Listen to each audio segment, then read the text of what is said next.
Halo semuanya, sahabat Podcast di rumah. Kembali lagi bersama aku Vita Tarigan di Podcast Point of View Podcast. Tempatnya opini kamu. Nah, pada bulan ini nih ada yang baru nih teman-teman. Kita nggak cuman bahas tentang podcast doang, tapi kita punya section baru di podcast yaitu Women's Talk. Makanya hari ini aku ditemenin sama cewek-cewek cantik yang ada di sini. Dan kita akan kenalan dulu kali ya, kalau ada pepatah kan, kalau nggak kenal maka tak sayang. Jadi biar kita bisa sayang nih sama teman-teman yang ada di sini, kita kenalan dulu mulai dari ibu cantik yang ada di sini ya. Boleh dikenalin nih namanya siapa, dari sektor mana ibu? Hai, saya Risda Ginting dari sektor Sunter. Salam kenal. Halo, saya Asis Silawati Brusur Bakti dari sektor Sunter juga. Salam kenal buat semua ya. Halo semuanya, aku Egina Teknika Bru Ginting dari sektor Semper. Halo semua, aku Leticia Fadil Bertarigan, panggil aku Leti aja, aku juga dari Sunter. Tepuk tangan semua! Semangat banget nih guys narasumbernya nih. Jadi kita di sini bakalan ngambil section Women's Talk. Kita akan ambil sudut pandang dari para ibu-ibu kita yang ada di sini dan teman-teman kita yang masih remaja cimit-cimit lucu-lucu ini. Jadi pada hari ini kita bakal bahas tentang budaya patriarki. Makanya kita akan lihat nih kira-kira kalau misalkan point of view dari perempuan-perempuan masa kini tuh budaya patriarki tuh masih relevan atau udah ketinggalan zaman ya guys. Nah mungkin aku akan mulai dulu kali ya dari pertanyaan yang paling umum nih yang akan dijawab oleh bibi kita, Ande Abel. Bi aku mau nanya, kalau misalnya dari sudut pandang Bibi sendiri nih, budaya patriarki itu seperti apa sih? Karena kan sebenarnya budaya patriarki itu kan punya konsep yang sangat luas dan banyak orang yang mengartikannya itu berbeda-beda. Kalau dari sudut pandang Bibi sendiri nih sebagai perempuan yang sudah menikah ya, budaya patriarki itu seperti apa sih Bi? Ya sebenarnya kalau dibilang budaya patriarki itu sudah dari zaman dahulu kala ya, dari zaman nenek moyang kita. Jadi memang di mana di situ satu sistem yang mengedepankan peran laki-laki ya dalam setiap aspek kehidupan kita gitu, dan itu memang masih terjadi ya dari zaman, dan itu mulai dari zaman dulu ya sampai dengan saat ini pun sebenarnya itu masih ada ya yang kita lihat budaya seperti itu gitu. Jadi budayanya itu masih sangat kental ya Bi, dan kayaknya budaya patriarki itu agak sulit kali ya kita lepaskan dari lingkungan kita, apalagi kita yang tinggal di lingkungan yang tradisional dan suku kita juga suku Batak, memang kita kan budaya patriarkinya cukup kental. Kalau misalkan dari sudut pandang Leti sendiri sebagai remaja masa kini gimana nih? Karena kan kalau misalnya kita remaja itu kan udah modern ya, udah punya prinsip-prinsip, dan biasanya kita tuh juga udah lebih terbuka pikirannya, dan biasanya kita lebih menentang, lebih ekspresif dalam menentang hal-hal yang menurut kita kayak enggak lah, perempuan juga bisa kok lebih maju daripada laki-laki. Kalau dari Leti sendiri gimana? Kalau menurut aku sendiri, sampai sekarang patriarki masih ada Kak. Itu masih sangat kental banget, apalagi bagi kita orang Karo. Terus kenapa masih adanya patriarki? Kalau menurutku itu juga sama aja kayak Bibi sih tadi ya, turun-temurun, udah dikenalin juga dari papa, dari mama gimana cara penerapannya. Terus juga kalau misalnya kita kumpul keluarga besar gitu, aku ngelihat contoh kecil lah dari keluarga besar aku sendiri. Pasti yang cewek tuh disuruhnya masak, cuci piring, yang anak cowoknya main game kayak gitu-gitu. Dan menurutku udah kurang relevan sih kalau untuk penerapannya kayak gitu-gitu. Nanti kalau untuk intinya ke dalamnya lagi kita lanjutkan di pertanyaan selanjutnya Kak. Wah, kayaknya Leti udah bisa nih gantiin aku. Mungkin bisa di ini ya. Kontak nih.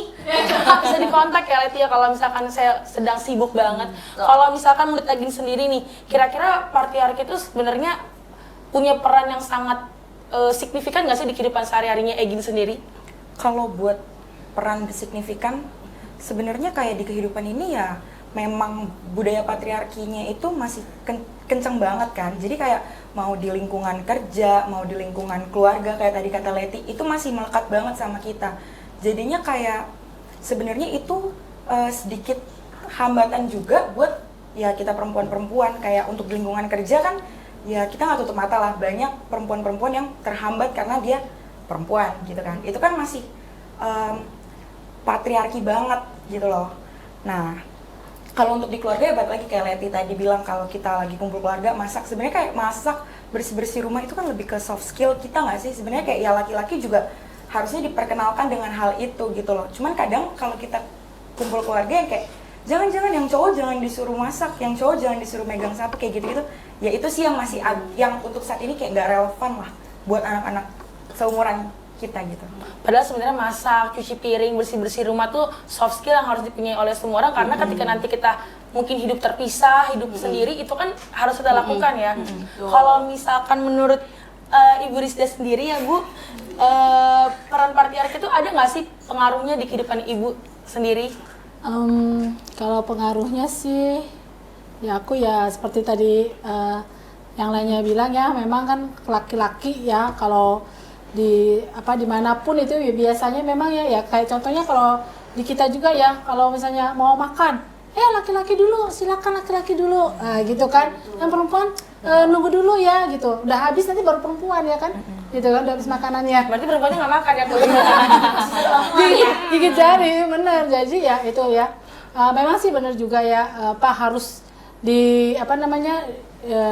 dibudayakan juga ya yang laki-laki gitu ya, karena kan istilahnya kita kan hidup kan kalau dalam keluarga itu kan berkesinambungan ya, bersama, jadi harus saling mendukung. Jadi bukan ini si ibu nih, ini kerjaannya, si bapak ini ya, enggak juga gitu ya kan. Istilahnya ya kalau misalnya kita punya anak atau ada hal-hal yang harus kita kerjasama, itu jadi si bapak juga bisa membantu ya gitu. Jadi ya harus saling lah mendukung. Jadi jangan mentang-mentang aku kan laki-laki, bukan kerjaan aku, tidak bisa begitu juga ya. Karena sekarang istilahnya ya apa yang dikerjakan laki-laki itu juga bisa dikerjakan sama wanita ya kalau sekarang ini gitu. Jadi jangan terlalu mengkotak-kotakan sesuatu melalui jenis kelamin ya. Atau sebaliknya juga, maksudnya nggak hanya laki-laki yang harus paham dengan perempuan, tapi perempuan juga harus paham dengan perannya gitu. Jadi lebih ke semua orang harusnya punya peran yang sama gitu loh, punya peran yang sama. Cuma kan kalau budaya patriarki ini lebih menonjolkan yang prianya gitu kan untuk melakukan. Tapi padahal semua peran-peran kita tuh sebenarnya kita bisa lakukan, karena kita diciptakan kan semua bisa melakukan semua peran itu gitu. Kalau misalkan untuk Egin sendiri nih, pernah nggak sih punya pengalaman yang bersinggungan dengan budaya patriarki itu sendiri, yang Egin alami atau mungkin Egin lihat nih teman-teman Egin ada yang ngalamin di kehidupan sehari-hari? Kalau patriarki tuh kayak, kalau ngerasainnya ya, kayak kalau aku kan sebenarnya mama tuh Batak Toba, ya kan. Jadi kalau pernah ngumpul sama keluarga Batak Toba tuh kayak ditanya kan, anakmu udah berapa gitu kan. Terus dijawab mama, 2, borumu berapa? Ya 2 itu perempuan gitu kan. Itu mah bukan anak. Jadi kayak, berarti wujud gue nggak kelihatan nih di dia gitu kan. Menurut mereka tuh kayak, ya udah kalau lo punya anak perempuan tuh nggak dianggap punya anak lah gitu. Karena menurut mereka ya anak perempuan nanti akan di rumah aja gitu loh, yang akan keluar mencari uang, mencari nafkah, dan bisa ngasih uang ke orang tua tuh menurut mereka itu ya anak laki-laki gitu loh. Itu sih yang bener-bener aku ngerasain langsung kayak patriarki, wah nggak bisa nih, berarti ntar gue punya keluarga, nyari pasangan tuh nggak mau yang nggak bisa yang kayak gini. Berarti nantinya keluarganya dia juga kan nggak akan nganggap kita dong sebagai perempuan gitu sih. Itu sih yang bener-bener aku ngerasain langsung.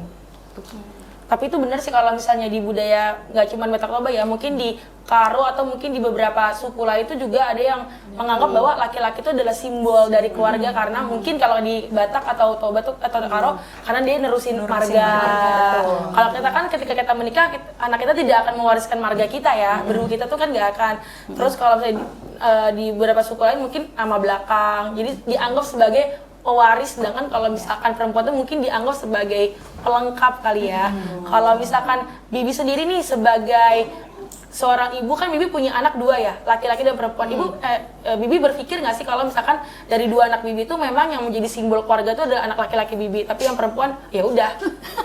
Ya kan kita kan balik lagi, mumpung kita seorang Karo yang memang ada marganya juga dan diteruskan oleh laki-laki, aku rasa cukup relevan kalau ditanyain pertanyaan ini. Iya betul, tadi kan bicaranya soalnya termasuk budaya gitu ya, karena kami sebenarnya dari budaya yang berbeda juga gitu ya. Jadi sebenarnya kalau dari keluarga kami sendiri sih nggak terlalu menonjolkan bahwa laki-laki atau perempuan. Kami ya mungkin juga sudah juga tumbuh di Jakarta ya, maksudnya udah di kota besar gitu kan, dan pengaruh dari lingkungan keluarga kami yang kalau bapaknya Abel kan suku Karo, dan dia pun juga sudah lama tidak ada bapaknya, jadi hanya ibunya, dan dia merantau, kuliah merantau, kemudian menikah juga di Jakarta. Jadi ketika kami punya anak, baik itu perempuan atau laki-laki, kami sih nggak terlalu membedakan gitu, nggak membedakan karena memang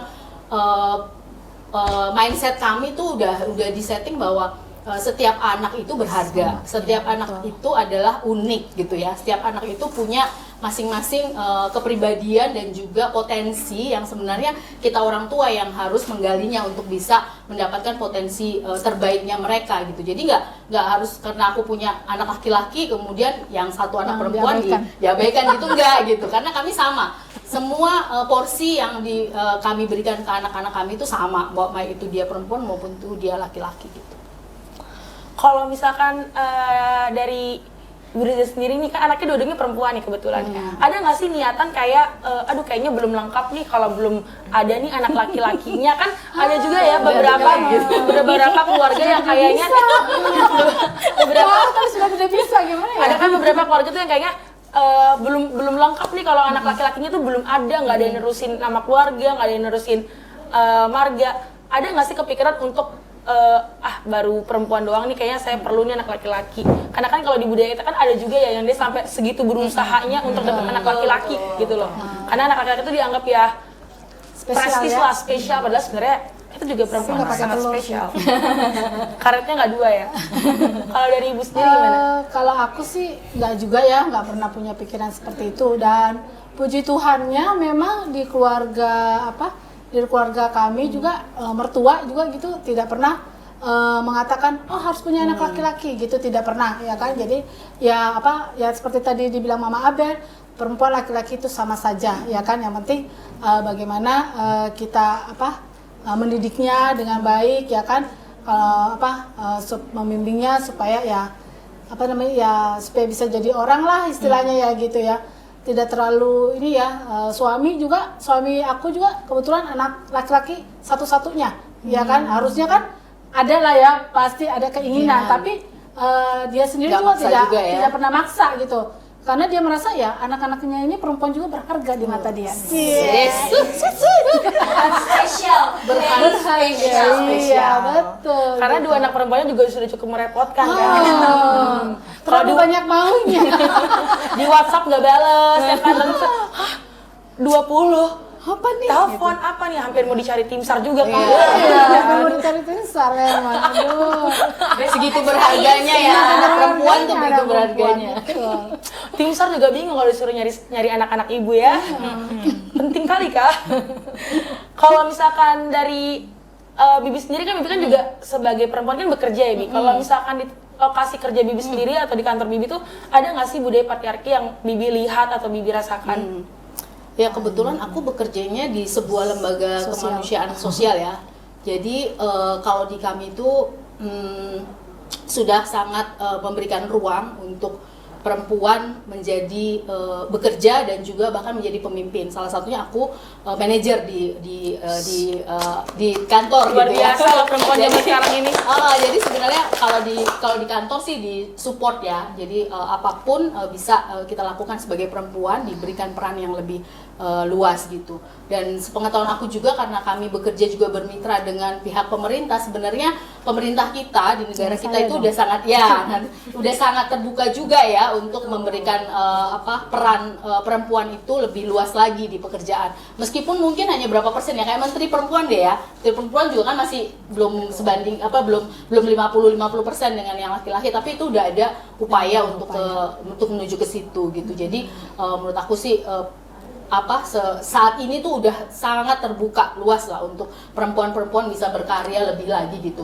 Tapi bukan dalam rangka menyaingi laki-laki, dalam rangka melewati gitu ya. Tapi sebenarnya peran yang setara yang mau kita bangun bersama-sama dengan mereka gitu. Sebagai peran nggak cuma pelengkap tapi memang untuk menjaga keseimbangan ya Bi. Kalau misalnya untuk Leti sendiri, kamu kan masih kuliah nih. Kira-kira kalau misalkan di kehidupan kamu sehari-hari sebagai mahasiswa nih, mungkin kan kalau di dunia kerja kan kita lebih profesional, mungkin yang kayak gitu-gitu kita bisa agak sedikit filter ya. Tapi kalau misalnya kayak di umur-umur kamu ini, sebenarnya sehari-hari budaya patriarki itu ada nggak sih kamu alami atau kamu lihat dari teman kamu? Budaya patriarki kan nggak cuma kayak untuk di kampus atau kerja kelompok, kadang kita berhubungan dengan teman atau dengan pacar pun kadang-kadang itu tuh terlihat budaya patriarki itu. Kalau dari kamu sendiri gimana? Nominasi cewek cowoknya Iya. gitu loh. Gak punya cowok. Aduh, jomblo ya. Apa-apanya tolong ya. Oke, kalau menurut aku Kak, sebenarnya ini sedikit perbandingan keluarga dan kuliah lah ya. Itu hari-hari yang aku jalani setiap hari untuk sekarang. Setelah aku masuk ke dunia kuliah, menurutku patriarki di kuliah malah nggak ada. Aku sangat bersyukur di kuliahku sendiri, di fakultasku sendiri nggak ada patriarki. Contohnya itu adalah di mentor. Jadi ada semacam proker yang dimana dia tuh harus milih mentor, tapi mentornya harus ada cewek dan juga cowok. Dari sini kan kita bisa lihat itu harus ada keseimbangan di gender dua-duanya. Kalau misalnya bisa aja ada budaya patriarki, harusnya cowok dan cowok dong, karena dia akan menuntun mahasiswa baru nantinya selama 6 bulan full. Tiap hari latihan ke fakultas lah, ada info pembelajaran ke sana lain lah gitu. Jadi aku senang banget sih karena melihat ya budaya patriarki di fakultasku nggak ada. Tapi kalau misalnya dibandingkan dengan keluargaku, mungkin masih sedikit kental budaya patriarkinya ya. Karena aku punya adik cowok 1, aku 2 bersaudara. Jarak aku 6 tahun. Ketika adikku kecil, apa ya, mungkin banyak alasan-alasan yang jadinya disalahkannya ke aku dengan alasan bilangnya adiknya belum ngerti gitu. Jadi ketika Ando sekarang udah besar, Dewasa, ya. aku mulai berkomunikasi lagi dengan papa gitu kan, kayak kayaknya Ando udah bisa dijelasin, jangan aku terus yang disalahin. Terus juga kayak misalnya masak-masak gitu, papa kan sering kayak masak-masak bareng gitu.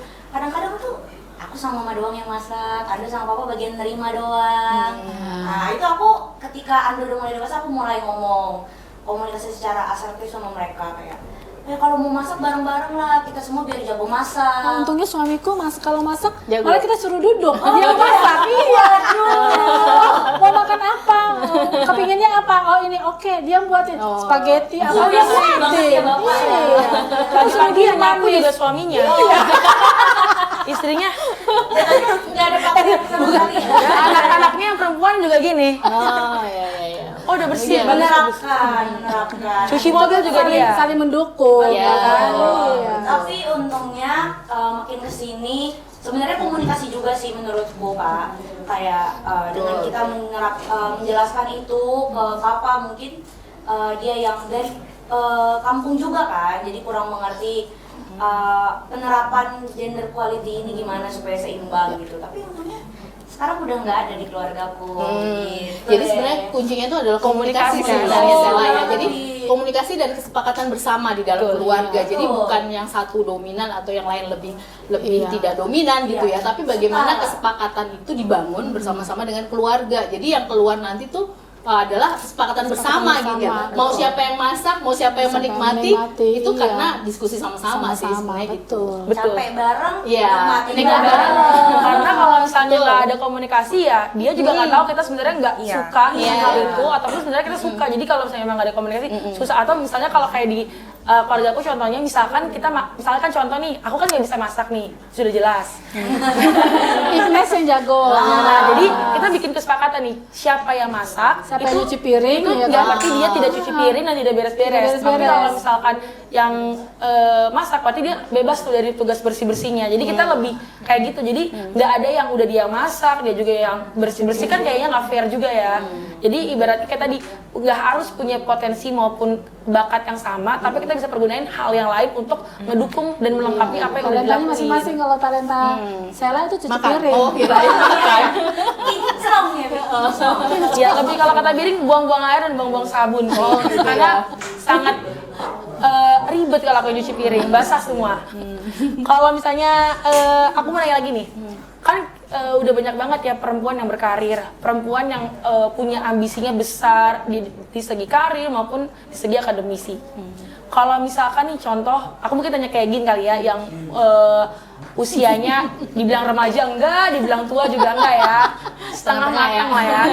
Kalau misalkan nih menurut kamu pribadi, misalkan kamu punya pasangan nih nanti ke depannya, tapi pasangan kamu itu mungkin dari segi pendapatan lebih rendah daripada kamu, atau dari sisi pendidikan lebih rendah daripada kamu, misalkan kamunya sarjana, udah S2 misalkan, tapi pasangan kamu masih cuma sarjana, atau misalkan pendapatannya lebih tinggi kamu. Nah, itu kira-kira kamu sendiri sebagai perempuan menyikapinya gimana? Karena kan berarti kalau kayak gitu kan ada sedikit pergeseran dari konsep patriarki tadi kan, yang tadinya laki-laki lebih di depan, tapi ini perempuannya yang lebih di depan nih. Dari kamu sendiri kira-kira gimana?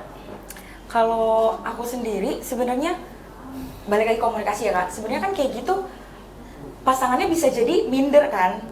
Karena ya kayak ya di sekitar kita udah banyak banget lah orang yang minder karena cowoknya mungkin gak kerja, ceweknya kerja gitu kan. Balik lagi harus komunikasiin, karena mindernya ini outputnya bisa dua. Bisa jadi si cowoknya jadi kepecut nih kayak misalnya Harus lebih ya.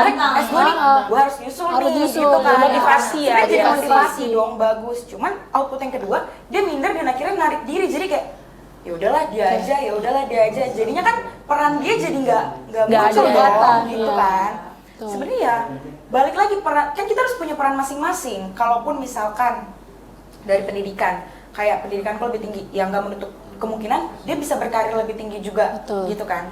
Kan kayak side hustle sekarang udah banyak banget lah, nggak harus nyari dari pendidikan yang tinggi.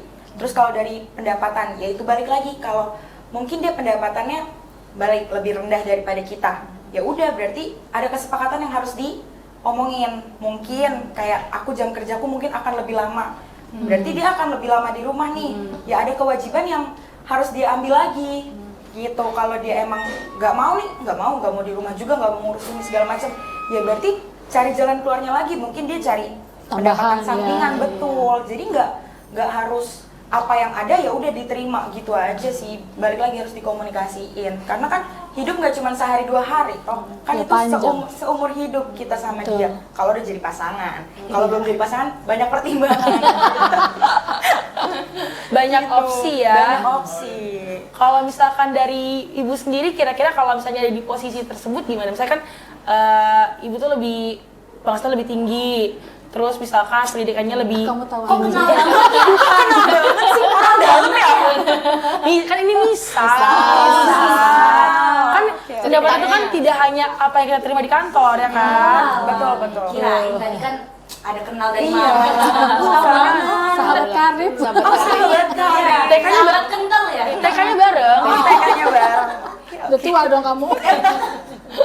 Kalau misalkan dari ini yang udah berumah tangga nih, kira-kira jika mengalami hal tersebut seperti itu gimana? Kalau ini ya sama seperti si Egin tadi juga bilang ya, yang penting komunikasi, komitmen. Ya contohnya nih ya, Pak, ada juga contohnya suaminya tidak bekerja ya kan, punya teman gitu ya. Nah istrinya ini bekerja. Nah ya istilahnya kalau dia komitmen bersama sih oke-oke aja ya. Jadi dia yang ngurus rumah. Karena dia masih punya anak kecil ya, masih baby. Ya daripada dia sewa pembantu dan nggak bener juga si pengasuhnya itu nggak tahu dikasih obat tidur nantilah atau ditelantarin ya kan. Nah mereka komitmen suami istri, ya udah aku di rumah dulu, kamu yang kerja, karena dia juga belum dapat kerjaan ya. Dia ngasuh anaknya, dia yang mandiin lah, ngasih makan lah, apa segala macam. Itu juga istilahnya kan suatu keputusan yang bagus ya, istilahnya tidak keluar uang lagi untuk pengasuh ya kan. Belum tentu dia cari kesana kesini punya penghasilan. Grab juga belum tentu penghasilannya bagus ya, stabil. Nah, jadi mereka kalau mereka komitmen bersama sih sebetulnya nggak ada masalah ya gitu. Jangan dicampurin sama orang-orang pihak ketiga yang masa sih kamu sebagai suami seperti ini, mau aja disuruh sama istri kamu, kan ada juga yang seperti itu. Tapi kalau udah komitmen bersama sih sebetulnya nggak ada masalah, daripada ya itu tadi ngeluarin uang, kita juga nggak tenang ninggalin anak di rumah. Aduh, diapain sama mbaknya ya, bener nggak nih ya cara ngasuhnya gitu kan. Ya tadi kembali ke tadi ya, komunikasi yang baik, ada komitmen, itu pasti bisa gitu loh diatasi. Itu ya, asal jangan terlalu minder lah ya, seperti dibilang aduh gue gajinya sedikit nih, istri gue begini, ya jangan juga gitu ya. Itu harus ada motivasi, istri gue begini, berarti gue harus seperti ini gitu ya kan. Itu sih. Berarti komunikasi itu sangat penting dan bagaimana cara kita mengelola ego kita ya. betul. Karena kan kalau laki-laki itu kan biasanya dia punya ego Ego lebih tinggi. Iya, dia merasa Ya, direndahkan. dipegang banget, Iya. Sebenarnya kan harus realistis juga ya, Iya. maksudnya kebutuhan itu pasti ada kan. Terus kalau lu egonya yang ditinggiin, lu mau makan ego gitu kan? Kan ada kita harus Bisanya ada makan kebutuhan. Ya gitulah. Kayak tadi udah dibahas nih sedikit soal peran perempuan dan laki-laki. Aku mau nanya nih, kalau misalkan menurut Bibi Asi sendiri, kan banyak banget tuh stigma-stigma yang ngomongin kalau perempuan itu kodratnya tuh di rumah, memasak. Bahkan kayak nenek biring aku aja, aku bilang kan, aku nanti kalau misalnya udah umur sekian, aku belum punya pasangan, aku mau sekolah lagi aja lah daripada daripada nggak ngapa-ngapain gitu. Pada nggak ada yang di ini ya. Hah? Kesibukan kan? Untuk ada kesibukan yang mau diurus ya gitu ya. Pokoknya dapat jodoh di situ. Udah kita ngurus diri sendiri kan. Nah, kalau misalnya nih, karena dari udah ngomongnya kan kayak nenek biring aku ya, dia tuh bilang, perempuan tuh nggak perlu lah sekolah tinggi-tinggi. Toh nanti juga jadi ibu rumah tangga, nanti juga di dapur memasak, ngurus anak, ngurus suami. Nah, kalau misalnya itu kan tugas laki-laki yang sekolah, yang bekerja. Nah, itu kan kita udah ngomongin kodrat yang selama ini jadi stigma di masyarakat, stereotype lah namanya. Kalau misalkan dari Bibi sendiri kira-kira tanggapan Bibi tentang hal itu seperti apa, dan kalau misalkan kayak tadi kan kita udah ngomongin ya soal kita switch role nih. Jadi perempuannya yang bekerja, sedangkan suaminya tuh jadi bapak rumah tangga tuh kan juga sebenarnya udah banyak banget ya. Toh jadi bapak rumah tangga, ngurus rumah tangga, ngurus anak, isi rumah tuh juga bukan sesuatu yang Bukan yang mudah, mudah, itu juga susah, capek ya. gitu loh. Sulit. Apalagi kalau udah punya anak kan itu 2 kali lipat lebih capek. Nah, kalau menurut Bibi sendiri tentang stigma yang seperti itu tuh bagaimana dan masih relevan nggak sih untuk kita terapkan di budaya yang sebenarnya sekarang ini kesempatan untuk berkarir, kesempatan untuk menjadi apapun itu tuh udah lebih luas dan toleransi kita juga udah lebih tinggi untuk hal-hal seperti itu. Iya sebenarnya kalau tentang kodrat tadi ya memang Emang harus masak ya. saya nggak bisa masak juga gitu. So itu yang mau aku singgung sebenarnya masak kayak gitu loh. Nggak, jadi memang apa ya kalau dibilang kalau misalnya di kota besar, kota-kota besar sekarang ini mungkin sudah agak berkurang ya hal seperti itu. Tapi mungkin kalau orang-orang zaman dulu, orang tua kita atau nenek biring tadi gitu kan, atau yang di kampung-kampung itu mungkin masih ada seperti itu ya. Karena sebenarnya ketika kita mengambil peran kita masing-masing, sebenarnya itu kodrat kita masing-masing memang ada ya. Maksudnya kalau perempuan kan memang harus melahirkan, nggak mungkin laki-laki melahirkan Ya, gitu itu kan. nggak bisa lah. Tapi laki-laki bisa cuci piring gitu Bisa. kan, perempuan pun bisa cuci piring gitu ya. Jadi sebenarnya peluang untuk apa ya, setiap kita perempuan ataupun laki-laki itu sebenarnya untuk kita bisa memainkan peran kita itu sebenarnya bisa kita lakukan ya. Jadi kodrat, kalau dibilang sekarang kodrat ini masih ada atau enggak ya, mungkin tetap masih ada ya, tapi itu tadi kita harus bisa menempatkan diri kita aja sih ketika kita mengambil peran kita masing-masing ya. Jadi enggak apa tadi pertanyaannya yang orang tua kita misalnya nyuruh yang bersekolah itu harus yang laki-laki aja gitu kan. Kayaknya zaman sekarang udah nggak kayak gitu ya, udah nggak ada lagi nih. Semua diberi kesempatan yang sama gitu. Jadi untuk kodrat tuh sebenarnya kalau menurut yang aku tangkap dari yang Bibi bilang tuh lebih ke arah sesuatu yang tidak bisa digantikan perannya. Iya, betul. Kayak tadi kan melahirkan kita nggak bisa, laki-laki nggak bisa menggantikan peran tersebut. Tapi kalau misalkan peran-peran yang kayak sekolah, bekerja, ngurus rumah tangga, Itu betulin lampu bisa ya. itu maksudnya laki-laki dan perempuan bisa Bisa. melakukan hal yang Bisa, sama. iya. Jadi lebih ke arah untuk hal-hal yang tidak bisa digantikan ya perannya. Gila. Pinter-pinter banget deh perempuan-perempuan zaman sekarang. Aku jadi bangga jadi bagian perempuan modern ini. Oke, aku mungkin nanya terakhir soal kodrat ini ke Leti deh. Aduh, Kira-kira kamu nih sebagai cimit-cimit ini, Biasanya penutup yang paling the best. tolong gimmick, Pressure. tolong ya gimmicknya biar viewers kita naik. Oh, iya. Tolong banget. Gimana? Asik. Kalau tadi kan aku kan kalau Mama Abelia bilang kodrat itu tuh untuk sesuatu yang memang lebih signifikan dan tidak bisa digantikan perannya. Kalau menurut kamu sendiri kayak gimana sih terkait kodrat antara perempuan dan laki-laki? Sebenarnya aku setuju sih. Mana gimmicknya? Tapi pasti lah ya. Publishin doang gitu. Ya jadi sebenarnya kalau dari penjelasan yang Bibi jelaskan tadi, aku setuju banget. Karena kalau misalnya yang kodrat secara alamiah kita udah nggak bisa ubah kayak misalnya ya cewek melahirkan itu emang bener kan nggak bisa. Nggak bisa laki-laki yang gantiin ya. Iya, Tapi sekarang bisa loh. ya, itulah udah Ada medisnya. Wow, sebenarnya nggak usah dicoba lah ya. Kita perempuan aja lah. Ya, terus Tapi dia sesar ya nanti lahirannya ya kalau gitu ya. dong dijahit. Nggak, emang ada. Silakan dibaca artikelnya teman-teman. Ya, pengetahuan baru. Literasinya tolong Indonesia.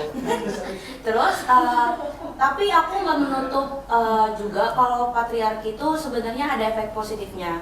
Contohnya kayak misalnya papa tuh jadi aku sendiri tahu mana pembagian ke papa dan mana pembagian ke mama. Jadi kayak misalnya papa tuh bertugas untuk menjelaskan aku dalam hal apa, dalam bidang apa, mama dalam bidang apa gitu. Tapi kalau selain itu, kalau kita ngeliat dari lingkungan kita, sekitar kita, kalau misalnya pembagian kayak cuci piring gitu-gitu sebenarnya udah sama lah, kita cowok, cewek semua bisa. Tapi kalau bisa ya, perempuan itu sedikit bisa masak lah. Karena bukan itu siapa ya? bukan. Soalnya bukan gini ya, suatu kebahagiaan tersendiri gitu loh. Kita masak untuk anak kita menikmatinya. Itu kok suatu kepuasan pribadi seorang ibu ya kalau aku bilang. Istilahnya aduh seneng nih dicicipin terus habis terus anaknya bilang aduh enak banget mah itu sebuah pujian itu banget ya, bukan bijinya. pujian lagi istilahnya itu ya nggak bisa dibeli lah kepuasan itu. Jangan nggak bisa masak sama sekali, cuma bisa masak air, aduh jangan jangan Itu gitu lah. kalau itu kita berjabat tangan. Aku masak nasi pun nggak bisa. Ya, tapi kan bisa Harus masak bisa mie. nugget. Nugget aku bisa nugget. Goreng nugget ya. Goreng nugget nggak apa-apa lah itu. Yang penting kan suami sama anaknya cinta. Gimana dia? Dimasakin tiap hari, kalau suaminya sama anaknya nggak cinta juga nggak ada artinya. Aku bela bibi dia. Woman support woman. Ya, jadi sebenarnya kesimpulannya dari yang kita bahas di sini sebenarnya komunikasi sih kak. Komunikasi. Sama bagaimana cara kita menata ego kita sih sebenarnya. Betul. Karena Itu kalau paling kita, penting sih. karena kalau udah ngomongin ego, komunikasi pun nggak akan berjalan jalan. lagi. Karena mau menang sendiri biasanya. Belajar seni mengalah sih. Iya betul. Dan itu untuk orang-orang tuh itu yang paling susah, karena aku pun sebagai perempuan, menurut aku pribadi ego aku tuh tinggi banget. Jadi kalau misalnya kalau aku udah bilang enggak tuh enggak dan ya udah gitu. Tapi tuh Tadi kan kecil gitu ya. Aku tahu kok. kalau misalnya aku kan konsepnya lebih baik minta maaf daripada minta izin kan. Kalau minta izin Atau susah. diteleponin. Kayak telepon, kamu gini-gini. Maaf. Makanya banyak kemarin maaf ya panjang maafnya. Maaf. Yang penting kan minta maaf. Besoknya yang penting buka tudung saja. Oh, tetap dikasih makan. Baik.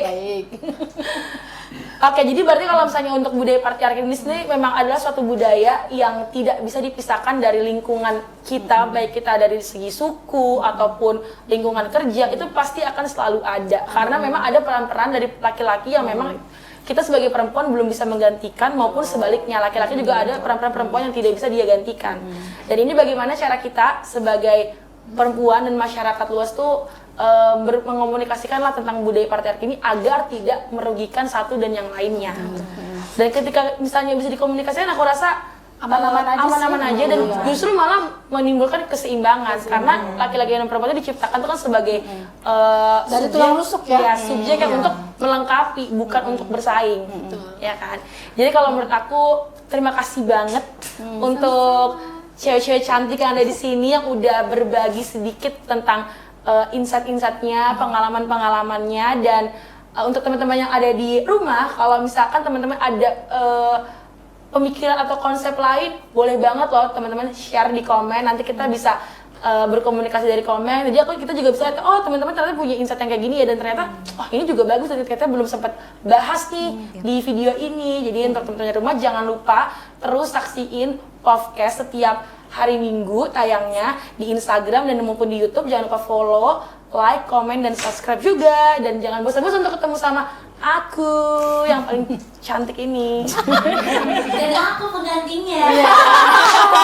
Gak apa-apa, kita perlu regenerasi dong. Yes. Bosan dong, orang nggak takut terus. Begini kan di kamera ya teman-teman.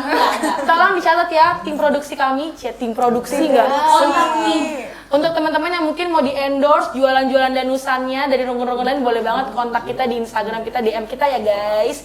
Oke, aku Visa Tarigan pamit undur diri dan teman-teman di sini juga pamit undur diri. Bye.